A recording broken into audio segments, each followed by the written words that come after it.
नमस्कार दोस्तों, मैं शिवान शर्मा आज फिर से आपके परिवार अभ्यासक्रम में आपका स्वागत करता हूं। और आज जैसा कि आपको पता है यूपी पीसीएस की टेस्ट सीरीज स्टार्ट हो जाती है 8:30 से 9 के बीच में आपकी। तो आज ये टेस्ट नंबर आपका 18 है। कितना नंबर है? टेस्ट नंबर आपका 18 स्टार्ट हो गया है। तो टेस्ट नंबर 18 को अभी स्टार्ट करते हैं इसे डिटेल में। और जैसा कि आपको 17 टेस्ट आपके हो चुके हैं, अब ऐसा नहीं कि आपने टेस्ट दे चुके या तो उनका आप रिवीजन करें। तो रिवीजन कैसे करें? प्लेलिस्ट का लिंक डाल दिया मैंने, तो प्लेलिस्ट में जाइए और उसको पूरा कंप्लीट वहां से उसे डिटेल में उसको क्या करना है, स्पीड बढ़ा लो। आप स्पीड बढ़ा के उसका रिवीजन कर सकते हो। सेकंड क्या कर सकते हो, धीरे धीरे भी कर सकते हो। सभी को गुड मॉर्निंग, सभी को गुड मॉर्निंग। सेशन को जल्दी जल्दी शेयर करें सभी लोग और स्टार्ट करें। और टेस्ट नंबर 18 के पहले क्वेश्चन पे चलते हैं और स्टार्ट करते हैं। एक सेकेंड, और ये पेन ले लिया है मैंने, स्टार्ट करते हैं। जब उसने राजत्व यानी किंगशिप प्राप्त किया तो वह शरीयत के नियम ध्यान से पढ़ना है क्वेश्चन। शरीयत के नियमों और आदेशों से पूर्णतः स्वतंत्र था। बर्नी ने यह कथन किस सुल्तान के लिए लिखा? बर्नी साहब थे, जो मध्यकालीन के साहित्यकार रहे हैं आपके। तो उन्होंने ये कथन किसके लिए कहा कि जब वह राजत्व प्राप्त किया, यानी जब उसने किंगशिप आपका लिया, किंगशिप प्राप्त करने के बाद दौरान वह शरीयत के नियमों से और शरीयत के नियम और आदेशों से पूर्णतः स्वतंत्र था। मतलब क्या है? इनमें से कोई एक राजा है, इल्तुतमिश हो, बलबन हो, अलाउद्दीन खिलजी या मोहम्मद तुगलक, इनमें से कोई एक राजा है जो, गुड मॉर्निंग सभी को गुड मॉर्निंग, जो अपनी शरीयत के नियम और आदेशों से पूर्णतः स्वतंत्र रहा। तो मैं बता देता हूं कि अलाउद्दीन खिलजी है आपके, जब उन्होंने राजत्व प्राप्त हुआ था तो उन्होंने कहा था कि मुझे किसी कायदे किसी कानून की कोई परवाह नहीं है, मुझे सबसे पहले राज्य की फिक्र है। मेरे लिए सबसे पहले राज्य है। तो उसके लिए वो सबसे पहले प्रायोरिटी है, वो कैसे ग्रोथ करे, ये बाद में न्याय के समय मुझे क्या होगा वो मुझसे उससे कोई मतलब नहीं है। तो उन्होंने अपनी स्टेट को प्रेफरेंस दी, कायदे कानून मतलब अपनी जो शरीयत, अपने धर्म से दूर कर दिया, यानी अपने धार्मिक कानूनों को अलग कर दिया। यानी शरीयत और आदेशों से पूर्णतः, जो आपके मुस्लिम वर्ग में जो शरीयत और कानून जो होते हैं, मतलब धर्म के जो कानून है, उनसे पूर्णतः स्वतंत्र बताया खुद को। तो यह बर्नी ने कथन किसके लिए कहा था? यह आपका अलाउद्दीन खिलजी। तो साइड से बात है, सभी लोग समझ गएंगे। फर्स्ट क्वेश्चन का आंसर दोस्तों सी। फर्स्ट क्वेश्चन का आंसर दोस्तों क्या हो जाएगा? सी। सभी क्लियर हो रहा है? सभी लोग कमेंट में आंसर करें, तभी ज्यादा अच्छा लगता है। फर्स्ट क्वेश्चन का आंसर दोस्तों सी। ओके, अगली तरफ बढ़ते हैं। अलाउद्दीन खिलजी के दक्षिण कथन और कारण। देखो, कथन और कारण का क्वेश्चन है, कथन और कारण। यह आपका आईएएस का पैटर्न है। किसका पैटर्न है? आईएएस। और ये आपके आईएएस की परीक्षा में पूछा गया है। बट जब से आपका सिलेबस चेंज हुआ है, यूपी पीसीएस में भी इस प्रकार का क्वेश्चन पूछा जाता है। तो ध्यान से देखेंगे, अलाउद्दीन के दक्षिण अभियान धन प्राप्ति के अभियान थे।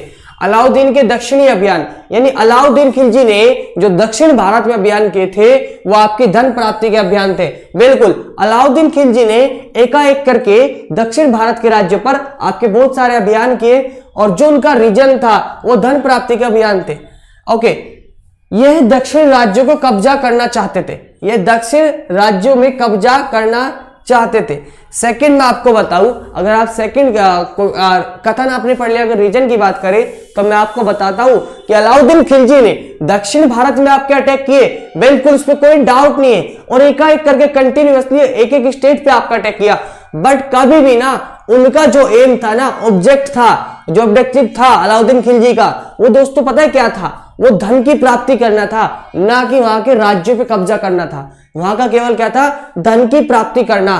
तो इस प्रकार आपका कथन तो सही है, पर आपका कारण क्या गलत है। तो कथन और कारण दोनों सही नहीं, गलत। कथन और कारण दोनों सही है, दोनों तो गलत हो जाएंगे।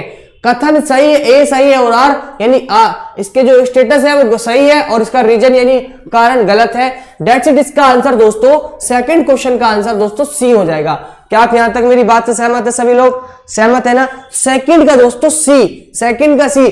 कमेंट डिलीट मत क्या करें, अगर आपसे गलत हो जाता है, किसी भी युवा मित्र से गलत हो जाता है तो किसी भी प्रकार की ग्लानि ना समझे, किसी प्रकार की आप परेशानी ना हो, क्योंकि गलत होगा तभी आप सही करेंगे। तो टेंशन मत लो कभी, मतलब ये कोई दिक्कत परेशानी में आने वाली कोई बात नहीं है। अगर क्वेश्चन गलत का आंसर कर दिया आपने तो बेचिंत होके तभी आपको पता चलेगा, सुनते जाए। सेकंड क्वेश्चन का आंसर आपका सी। आगे बढ़ते प्रश्न संख्या 3 की ओर। प्रश्न संख्या 3 की ओर बढ़ते। सूची 1 और सूची 2 को सम्मिलित कीजिए और दिए सूचियों के नीचे दिए गए कूट के सही उत्तर कीजिए। अब देखें, ये पूछ रहा है, एक तरफ इन्होंने शायद स्टेट दे रखे हो, एक तरफ उनके राजा दे रखे हैं। अब अगर आपने ये चैप्टर पढ़ा होगा तो आपका जब अलाउद्दीन खिलजी ने देवगिरी पे अटैक किया था, अलाउद्दीन खिलजी ने जब आपका देवगिरी पे अटैक किया था, ठीक है, तो उस टाइम पे देवगिरी के राजा कौन थे? अगर आप एक देवगिरी के राजा की बात करें तो देवगिरी के राजा उस टाइम पे राजा राय रामचंद्र थे। जिस टाइम इन्होंने अटैक किया था राजा राय रामचंद्र थे, राजा रॉय रामचंद्र थे। अब देख लेते हैं सी का बी केवल इसमें है, तो सी का बी केवल इसमें और इसमें है, या अर्थात ये क्वेश्चन बी और सी कट गए। अब ए और डी की बात आ गई। किसकी बात कर गई? ए और डी की। ए और डी की, इधर से बहुत लाइट लग रही है यार, मुझे दिख नहीं रहा, इधर से खड़ा होता। ए और डी की बात आ गई, ठीक है, ए और डी की बात आ गई, तो यानी सी का तो मैंने बता दिया डी। अब रणथंबोर को देख लेते हैं। रणथंबोर, तो रणथंबोर के राजा जो थे ये थे आपका हमीर देव। तो ए का थ्री किसमें है? ए का 3 इसमें। तो इस प्रकार इसका आंसर यहां तक तो ये हो जाएगा, बट यहां तक तो हमारा काम खत्म नहीं होगा। चित्तौड़ के राजा रतन सिंह, राणा रतन सिंह, और गुजरात के कर्णदेव। तो इसका आंसर हो जाएगा ए का 3 4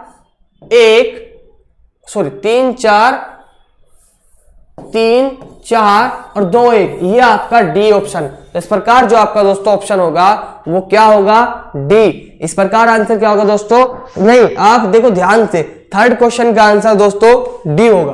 थर्ड क्वेश्चन का आंसर डी। ये आपके 9:08 हो चुके हैं। फोर्थ क्वेश्चन देखते हैं। किस सुल्तान के काल में खालिशा भूमि अधिक पैमाने में विकसित हुई? खालिशा भूमि अधिक पैमाने में विकसित हुई, बताइए। इस प्रश्न का आंसर बताइए। किस सुल्तान के काल में खालिशा भूमि अधिक पैमाने में विकसित हुई है? सभी लोग इस क्वेश्चन का आंसर दीजिए। तो ये जो खालिशा भूमि अधिक पैमाने में विकसित हुई है वो आपका अलाउद्दीन खिलजी के समय पर हुई है। किसके? अलाउद्दीन खिलजी। तो फोर्थ क्वेश्चन का आंसर दोस्तों बी, फोर्थ का आपका बी। आगे बढ़ते हैं प्रश्न संख्या 5 का। किस सुल्तान के बारे में कहा जाता है कि उसने भूमि के कर को उत्पादन को 50% तक कर दिया? ये जो भूमि के कर के उत्पादन को इसने पहली बार बिस्वा, अब समझते हो ना, जैसे 1 बीघा में कितना बिस्वा होता है? 20 बिस्वा। जितने बीसे पे मतलब जितना प्रोडक्ट हुआ उसका आधा, 1/2। तो 1/2 करने वाला पहला जो सुल्तान था ये कौन था? किस सुल्तान के बारे में कहा जाता है उसने भूमि कर के उत्पादन को 50% तक कर दिया है? बताइए सभी लोग, बताइए। और दूसरी बात, अगर प्रश्न यहां से यह आ जाता कि घर मकान कर, विनीता दिवाकर फोर्थ का डी, फोर्थ का बी। ओके। सेकंड, अगर कोई पूछे आपसे कि मकान पर कर, चराई कर, ये सब टैक्स कौन लगाता है? ये सब किसके द्वारा लगाए गए थे? तो ये सब मोहम्मद बिन तुगलक और अलाउद्दीन खिलजी, ये दोनों का ही टैक्स जो था आपका ये 50% तक गया था। तो इस प्रकार इसका आंसर बी एंड सी होता है। इस प्रकार इसका आंसर बी एंड सी। और बट ये जिस टाइम पे एग्जाम में आया था बी और सी दोनों को प्रेफरेंस दी गई थी। जिस प्रकार ये जिस टाइम एग्जाम में क्वेश्चन पूछा गया था बी एंड सी दोनों को प्रेफरेंस दी गई थी। आगे बढ़ते हैं दोस्तों, प्रश्न संख्या 6। किस सुल्तान ने जमीन की फसल की नपाई का आधा राजस्व? तो डेफिनेटली इस वाले क्वेश्चन को तो आप कर ही लेंगे। बताइए इस क्वेश्चन का आंसर क्या? अभी मैंने बताया जमीन की फसल में फसल की नपाई का, जितनी आप फसल की नपाई का आधा राजस्व रूप में दावा किया, बताइए किसके? इस क्वेश्चन का आंसर तो आप सभी लोग कर ही लेंगे। तो 5 का, क्वेश्चन संख्या 5 नहीं, क्वेश्चन नंबर 6, क्वेश्चन संख्या 6 का सी। वेरी गुड अभिनव कुमार जी, 6 का सी। सभी लोग बिल्कुल सही आंसर कर रहे हैं। क्वेश्चन संख्या 6 का आंसर आपका सी। आगे बढ़ते हैं प्रश्न संख्या 7। अलाउद्दीन खिलजी के आक्रमण के समय देवगिरी का शासक कौन था? अलाउद्दीन खिलजी के समय आपका देवगिरी का शासक कौन था? अगर याद हो आपके, मैंने सेकंड क्वेश्चन में अभी आपको बताया था आपका इसका आंसर मैंने अभी बताया था। बताइए कौन था? बताइए इस प्रश्न संख्या 7 का आंसर सभी लोग बताएंगे? बिल्कुल सभी लोग आंसर देंगे। प्रश्न संख्या 7 का आंसर देंगे सभी लोग।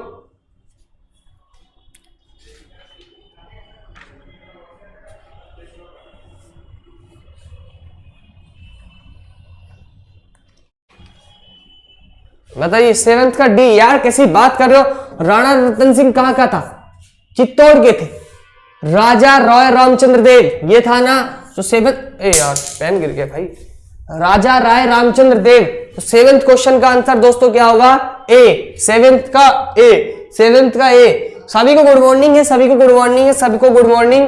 लगे रहो बस आगे। प्रश्न संख्या 8, निम्नलिखित में से किस सुल्तान ने बाजार सुधार लागू किया। बाजार सुधार में जो आपकी किसी प्रकार की कालेबाजारी, चोरी चकारी, किसी भी प्रकार के आपके बहुत सारे चीजों को लेके जो सुधार किए, काले बाजारी को लेके, आदमी के, व्यक्ति के, तो इसमें मतलब इसमें सबसे ज्यादा सुधार लागू किए गए वो किस राजा के द्वारा, जलालुद्दीन खिलजी, अलाउद्दीन खिलजी, मोहम्मद बिन तुगलक, बलबन। बताइए प्रश्न संख्या 8 का आंसर दीजिए सभी लोग। प्रश्न संख्या 8 का आंसर दो दोस्तों जल्दी जल्दी। 8 का बी बिल्कुल सही। आपका क्या है, अलाउद्दीन खिलजी बाजार सुधार में लागू किए थे, वो किसने किए थे, अलाउद्दीन खिलजी के द्वारा किए गए थे। आगे बढ़ते हैं।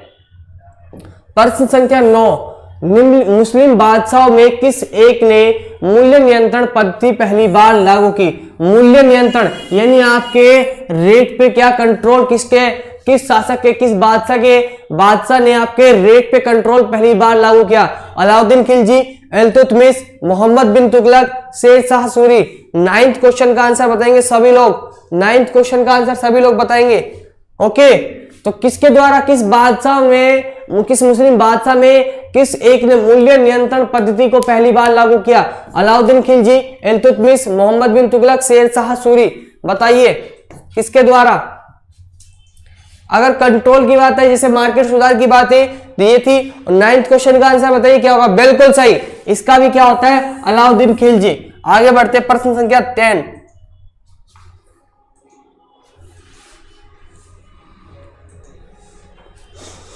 सभी लोग सेशन को शेयर करो दोस्तों, सभी लोग, सभी युवा मित्र जितने भी हैं सेशन को शेयर करें। बाजार कीमतों को नियंत्रित करने के लिए अलाउद्दीन खिलजी के प्रयास ने कृषि को उन्नत किया, नहीं, यह पॉइंट गलत है। सिर्फ सामंतों और दरबारियों को फायदा पहुंचा, गलत। सभी को फायदा पहुंचा था, पूरी जनता को, और बहुत सफलता प्राप्त की। बिल्कुल इस वाले मुहिम में बहुत सफलता प्राप्त हुई थी। शासक और जनमानस दूर किया, बिल्कुल गलत बात, ऐसा कुछ नहीं हुआ। तो 10th क्वेश्चन का आंसर दोस्तों सी। 10th क्वेश्चन का आंसर सी। आगे बढ़ते हैं। इसके बाद जब ये आपका कंप्लीट हो जाएगा, आप लगातार कंटिन्यूटी बने रहेंगे, हमारी जल्दी ऐप लॉन्च होने वाली है। उसके बाद आपको फुल लेंथ टेस्ट आपको कम से कम 203 प्रोवाइड करा जाएगा, जो आपकी तैयारी में 4 चांद लगा देगा। एग्जाम से 2 हफ्ते पहले आपको फुल लेंथ टेस्ट अभ्यास करो प्रोवाइड करेगा। ये अनाउंसमेंट में करने भूल गया था, जो डेफिनेटली आपको कंप्लीट सब्जेक्ट के विद करंट अफेयर वीडियो तब तक मिल जाएगी, टॉपिक हो जाएंगे। उसके बाद आपको वो वीडियो मिलेगी, वो 2 टेस्ट मिलेंगे। बोर्ड पे मैं पूरा कंप्लीट कराऊंगा, उसकी पीडीएफ भी आपको मिल जाएगी। इन सब की पीडीएफ भी आपको डेली मिल ही जाती है, ठीक है। तो वो आप इनकी पीडीएफ भी डाउनलोड कर लिया करें ग्रुप से, और इसके वहां पे भी वीडियो एक कल से या परसों से आपका यूपी अभ्यास करो चैनल में से भी मिलने लगेगी। ओके दोस्तों, आगे बढ़ते हैं।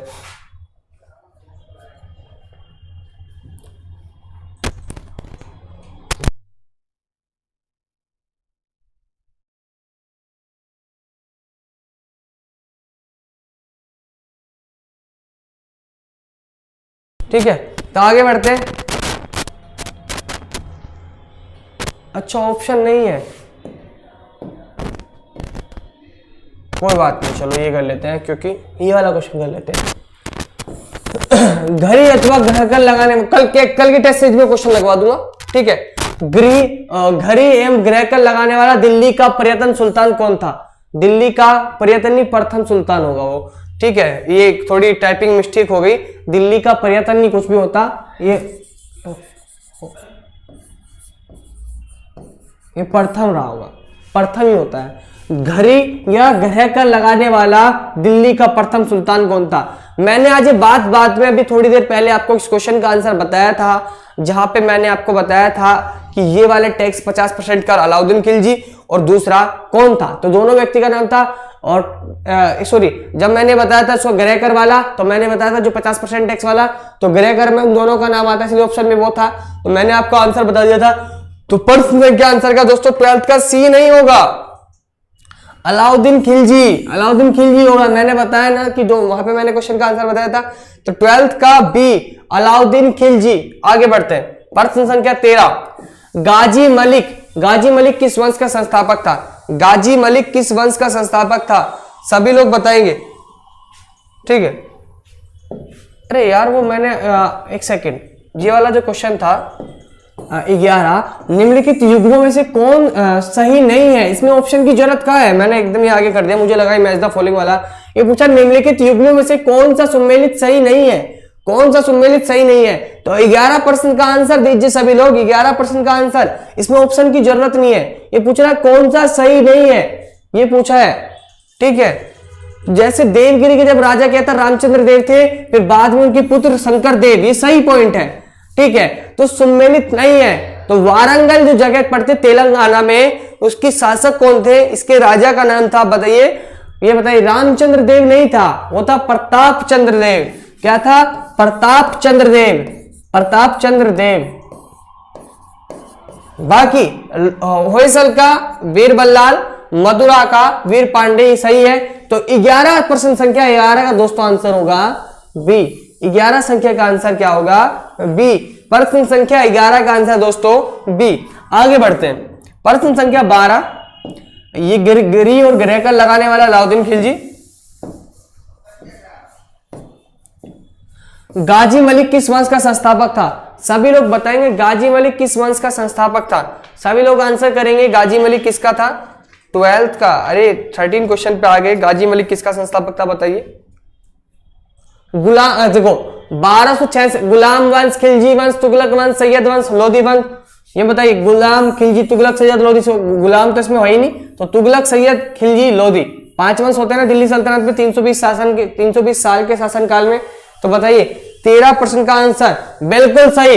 गाजी तो ये थे आपके तुगलक वंश के संस्थापक थे, ठीक है, ठीक है, ठीक है। आगे बढ़ते हैं, प्रश्न संख्या 14, दिल्ली सल्तनत का सर्वाधिक विद्वान शासक जो खगोल शास्त्र, गणित, आयुर्विज्ञान सहित अनेक विद्याओं में माहिर था। तो दिल्ली सल्तनत का वो कौन सा सुल्तान था जो विद्वान किसमें था? खगोल शास्त्र, गणित, आयुर्विज्ञान, इन सब में विद्वान थे। उनका आंसर बताइए सभी लोग, बताइए सभी लोग आंसर। हाँ, गुलाम वंश 1206 से 1290 बिल्कुल। अभिनव कुमार जी हमारे साथ लगातार बने रहते हैं, जो भी मैंने बात बता देता हूँ फिर ये कमेंट में करके जरूर रिवीजन कर लेते हैं। मैंने बताया था 1206 से लेके 1290 तक आपका गुलाम वंश है। प्रश्न संख्या 14 का आंसर बताइए सभी लोग। इस बड़ा अच्छा क्वेश्चन है, उन्हें बोलते हैं क्या? बताइए जल्दी जल्दी, फिर मैं बता देता हूं। एमबीटी जो थे आपके, ये खगोल शास्त्र, आपके गणित, आयुर्विज्ञान, इन सब में विद्याओं में माहिर थे। एमबीटी का मतलब होता है मोहम्मद बिन तुगलक, मोहम्मद बिन तुगलक। तो इस प्रकार प्रश्न संख्या 14 का आंसर दोस्तों सी। आगे बढ़ते हैं, दीवान ए कोही किसान किससे संबंधित था? दीवान ए कोही किससे संबंधित था? दीवान ए कोही किससे संबंधित था? सभी लोग बताएंगे दीवान ए कोही किससे संबंधित था। मैं आंसर बताओ, मैं जब तक कमेंट में आंसर लेता हूं। प्रश्न संख्या 15 का आंसर बताएंगे सभी लोग। किसी ने कमेंट नहीं की, मैं सबके कमेंट ले लेता हूं सुबह से। किसी ने क्या क्या? बिल्कुल, कमेंट में आंसर क्यों नहीं कर रहे आप लोग भाई? कमेंट में आंसर क्यों नहीं करते बताइए। दीवान ए कोई किससे संबंधित था? दीवान ए कोई, दीवान, इसने ऐसे लिखा दीवान ए कोई था पूरा, ये दीवान ऐसे लिखा जाता है, दीवान ए कोई। दीवान ए कोई जो आपका ये जैसे डिपार्टमेंट होते हैं ना आज, तो उस टाइम पे नाम होते थे डिपार्टमेंट के, तो किससे संबंधित था? तो एग्रीकल्चर को उन्नत, एग्रीकल्चर में और एडवांस बनाने के लिए, एग्रीकल्चर को अच्छा बनाने के लिए, तो ये आपका उससे संबंधित था। पर ये पूछा गया किससे संबंधित था, इसका शासनकाल का नाम पूछा गया, तो उसके शासनकाल का नाम बताइए। मतलब किस राजा, मोहम्मद बिन तुगलक, फिरोज तुगलक, अकबर, अलाउद्दीन खिलजी। तो 15 का आंसर बताइए सभी लोग, बताइए 15 का आंसर बताइए, आपके किससे संबंधित है बताइए।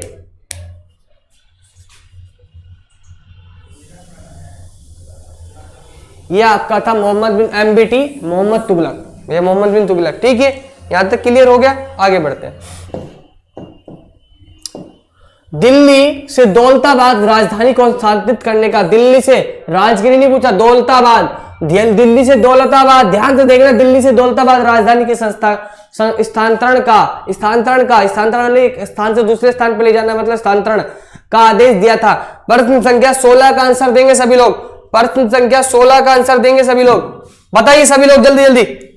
तो किसने दिल्ली से दौलताबाद, इसके भी कौन था, MBT, मोहम्मद बिन तुगलक। मोहम्मद बिन तुगलक है इसमें कहीं, सुल्तान मोहम्मद बिन तुगलक, ये रहा सुल्तान मोहम्मद बिन तुगलक। तो प्रश्न संख्या 16 का आंसर दोस्तों डी, प्रश्न संख्या 16 का आंसर क्या हो जाएगा, डी। आगे बढ़ते हैं, बिल्कुल बिल्कुल 3 से 4 बच्चे जो अपने साथ लगातार बने रहते हैं ना, हर टेस्ट में आते हैं, देखना जब आप एग्जाम में बैठेंगे तो आपके कितना अच्छा आपको रिजल्ट मिलने वाला है डेफिनेटली। और देखो अभी भी सेशन के ना, मैंने आज लाइक के लिए नहीं बोला, वॉचिंग टाइम अच्छा चल रहा है, पर सभी लोग ईमानदारी से लाइक और शेयर कर दिया करें। आपके परिवार को अगर आप ग्रोथ चाहते हैं, अपने परिवार की आप ग्रोथ चाहते हैं, अपने परिवार की आगे बढ़ाना चाहते हैं, अपने परिवार को बड़ा परिवार बनाना चाहते हैं, अपने परिवार को श्रेष्ठ परिवार बनाना चाहते हैं, तो आपको क्या करना होगा, लाइक ठोकना होगा, शेयर ठोकना पड़ेगा, कमेंट में आंसर देने पड़ेंगे, ठीक है, ताकि आप फील करो कि मैंने अच्छे चैनल से, मैंने बड़े परिवार से पढ़ के हो गया है, ठीक है। तो इसको बढ़ाने में सिर्फ आपका परिवार है, मैं बोलता हूं ना, आपके परिवार में आपका स्वागत है, ये आपका परिवार है, मतलब आपको मेहनत करनी, मेरा काम यहाँ पे पढ़ाने का। बड़ा चैनल कौन करेगा, आपका चैनल बड़ा किसका होगा, सिर्फ आपका, ठीक है। तो आपकी ड्यूटी बनती है दोस्तों ये। तो प्रश्न संख्या 17 का आंसर देख लेते हैं, निम्नलिखित में से कौन सा पहला सुल्तान था जिसने भारत में सांकेतिक मुद्रा से मतलब क्या था, इन्होंने आपका तांबे और कांसे की मुद्रा चलाई थी, जिसे आपका सांकेतिक मुद्रा के नाम से जाना गया था। बट बाद में अव्यवस्था के कारण जो थी ये आपकी खराब हो गई थी, ये बाजार की अव्यवस्था के कारण खराब हो गई थी। बट मैंने पूछा कौन सा पहला सुल्तान था, कौन सा पहला सुल्तान था जिसने ये किया था, तो उसका आंसर बताइए। इसका भी आंसर दोस्तों क्या है, इसका भी आंसर क्या है, MBT साहब थे, मोहम्मद बिन तुगलक थे। तो इसका भी आंसर क्या होगा, 17 संख्या का आंसर क्या होगा दोस्तों, सी। आगे बढ़ते हैं, प्रश्न संख्या 17 सी हो गया। 18 देखते हैं, मोहम्मद तुगलक की प्रतीक मुद्रा यानी सांकेतिक मुद्रा असफल सिद्ध हुई, बिल्कुल उनकी असफल सिद्ध हुई। मोहम्मद तुगलक का मुद्रा निर्गमन उचित नियंत्रण नहीं था, ये देखना पड़ेगा, उचित नियंत्रण नहीं था मतलब इसमें क्या आपने देखा ना, भी क्या देखा, उचित नियंत्रण नहीं था मतलब अव्यवस्था फैली थी, कंट्रोलाइजेशन नहीं था अच्छे से, तो उचित नियंत्रण नहीं था, तो ये देखना पड़ेगा, ये बिल्कुल सही है। और ये सही है तो ये भी सही है, तो हमने देखा क्या दोनों सही है, इस प्रकार ए और 2 सही है, और इसकी व्याख्या करता है, बिल्कुल सही व्याख्या करता है। तो इसके बाद ये देखने के बाद आंसर क्या मिला, प्रश्न संख्या 18 का दोस्तों आंसर क्या हुआ, ए। प्रश्न संख्या 18 का आंसर क्या हुआ, ए। प्रश्न संख्या 18 का आंसर क्या हुआ दोस्तों, ए। 18 का ए। अरे क्या हो गया भाई, पैर में क्या लग गया,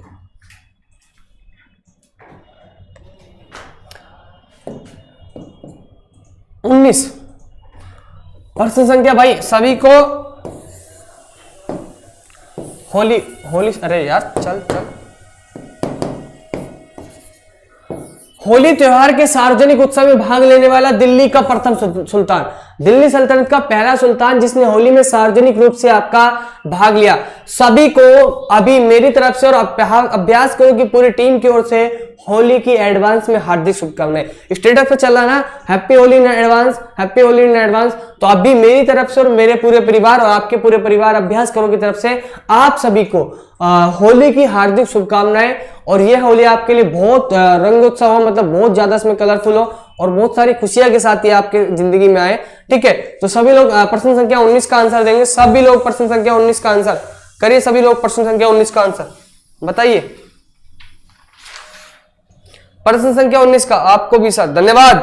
प्रश्न संख्या 19 का इसके भी ये MBT साहब थे जिसने होली में सार्वजनिक रूप से भाग लिया था, दिल्ली सल्तनत के पहले सुल्तान। इतिहास में उसे ही जाना जाता है जो हटके करता है इतिहास, इसीलिए तो आज नहीं जान रहे।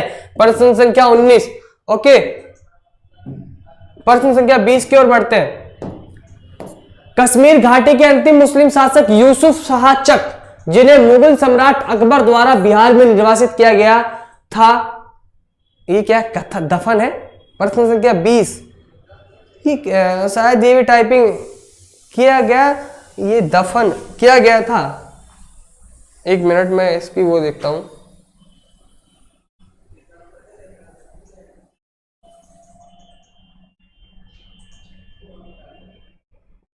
अच्छा दफन है पूछा है, किया निवासित किया गया था, दफन है कहाँ, पाटलिपुत्र में, राजगीर में, मुंगेर में, नालंदा में, उपयुक्त में से कोई नहीं। ये बिहार पीसीएस का पैटर्न है, बीपीएससी का पैटर्न है, बीपीएससी का पैटर्न है, ऐसे क्वेश्चन वहां पे पूछा जाता है। उपयुक्त में से कोई नहीं, उपयुक्त में से एक से अधिक। तो प्रश्न संख्या डी का आंसर बताइए इसका, प्रश्न संख्या 20 का आंसर बताइए, 20 का आंसर बताइए दोस्तों, 20 का। प्रश्न संख्या 20 का आंसर सभी लोग बताइए, प्रश्न संख्या 20 का आंसर सभी लोग। तो वो कहां पे, नालंदा में दफन है, कहां पे दफन है, नालंदा में।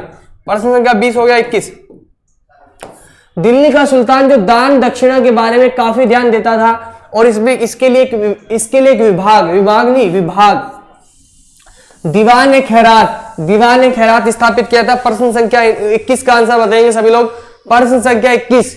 तो फिरोज शाह तुगलक जो थे, फिरोज तुगलक थे, ये आपके धार्मिक संत व्यक्ति और आपके जो ये क्या नाम थे, जितने भी गरीब लोग होते थे, धार्मिक व्यक्तित्व थे, उन सबको ये बहुत दान वगैरह करते थे।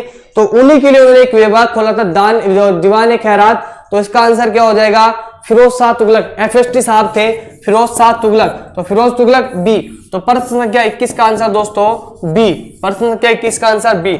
आगे बढ़ते हैं 22, सर्वप्रथम लोक निर्माण विभाग, public work department, PWD department किसके द्वारा स्थापित किया गया था। प्रश्न संख्या 20 का आंसर, तो फिरोज शाह तुगलक के द्वारा पहली बार आपका ये किया गया था, लोक निर्माण विभाग का डिपार्टमेंट का किया था।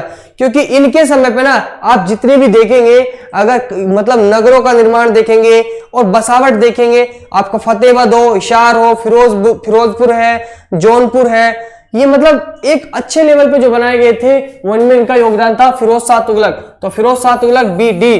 तो प्रश्न संख्या 22 का आंसर दोस्तों डी। आगे बढ़ते हैं प्रश्न संख्या 23, दिल्ली के किस सुल्तान ने सबसे ज्यादा नहरों का निर्माण किया। अगर नहरों की बात पूछे, दिल्ली के किस सुल्तान ने सबसे ज्यादा नहरों का निर्माण किया, दिल्ली के किस सुल्तान ने सबसे ज्यादा नहरों का निर्माण किया, तो इसका आंसर दोस्तों क्या होता है, इसका आंसर बताइए क्या होगा। इसका भी नहरों के निर्माण में आएंगे, तब भी फिरोज शाह तुगलक यानी एफएसटी साहब आएंगे, तो फिरोज शाह तुगलक इसका आंसर हो जाएगा। आगे बढ़ते हैं, दिल्ली के किस सुल्तान ने ब्राह्मणों पर भी जजिया कर लगाया था। जब ब्राह्मणों ने उसके बाद फिर हड़ताल की थी, तो फिर हिंदुओं ने कहा था कि ब्राह्मणों की जगह हम आपकी क्या देंगे, टैक्स देंगे। ब्राह्मण शुरुआत से बड़ी खतरनाक चीज रही है। तो बताइए कौन था वो जिसने लागू किया था दोबारा जजिया टैक्स। आपका प्रश्न संख्या 24 का आंसर बताइए, प्रश्न संख्या 24। और ये आपका सिविल सर्विस में 2004 में क्वेश्चन पूछा गया है। प्रश्न संख्या 24,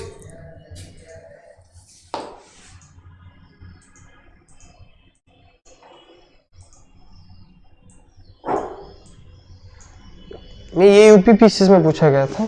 बताइए बी इसका, बिल्कुल गलत। OMG good morning, OMG good morning मतलब अभिनव कुमार। 24 का बी, 24 बिल्कुल 24 का क्या है आपका, एफएसटी है फिरोज शाह तुगलक, इसका भी आंसर फिरोज तुगलक। आगे बढ़ते 25,